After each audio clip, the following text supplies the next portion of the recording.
আসসালামু আলাইকুম। কেমন আছেন সবাই? ভালো আছেন তো? আমি মসজিদ আহমান।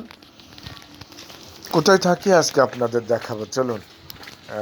সকালবেলা বাজার করে চলে এলাম। সামনে ভ্যানালা, ওকে নিয়ে এই তো আমি বাসার মধ্যে প্রবেশ করছি। চলুন আমার বাসার ভিতর প্রথম অংশটা কি কি আছে আমি একটু দেখাই। বাসার মধ্যে ঢুকে অলরেডি আমরা ঢুকে পড়েছি। চলুন উপরে উঠা যাক, না কি বলুন? উঠতে কতটা কষ্ট হয় অনেকে হয়তো জানেন না, যদিও লিফট নেই, কিন্তু পুরো পাঁচতলাটা একেবারে সিঁড়ি বয়ে উঠতে হয়, অনেকটা কষ্ট হয়।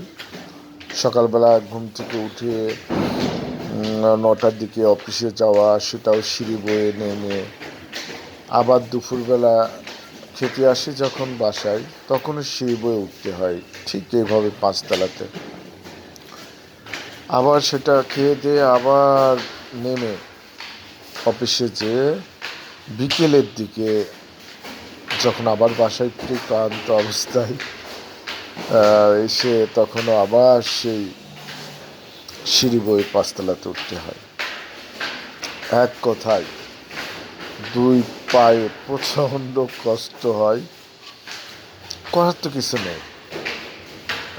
বাসা আসলে আমি যে এলাকায় আছি, বাসা আছে, আমরা তো অলরেডি দেখুন আমি বাসার ভিতরে চলে আসছি, গেটে অলরেডি চলে আসছি।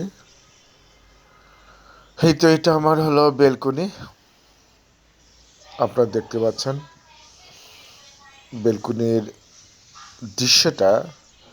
মানে বেলকনিতে যখন আমি বিকেলে এসে বসি ক্লান্ত অবস্থায়, খুবই ভালো লাগে।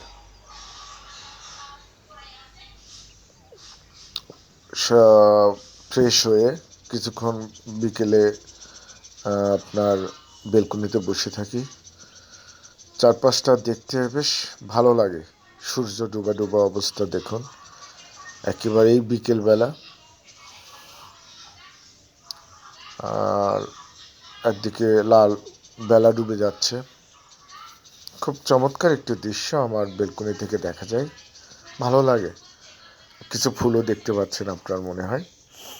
আমার বেলকনিতে পুরোটাই আমি একটি ছোট বাগান করেছি, যে বাগানটা যে কোনো মানুষ দেখলে আসলে ভালো লাগবে। যে কোনো মানুষ যদি বসে থাকে আমার বাগানে, বড় বড় এই যে গোলাপ দেখতে পাচ্ছেন, গোলাপগুলো অনেক বড় বড়, মানে এক কথা দেখলে মনটা ভরে যায়। এইভাবে আমার তো সময় কাটে বিকেলবেলাটা। তারপরে ফ্রেশ হয়ে আবার এই তো আপনাদের বিভিন্ন ইয়েতে সময় দিতে হয়।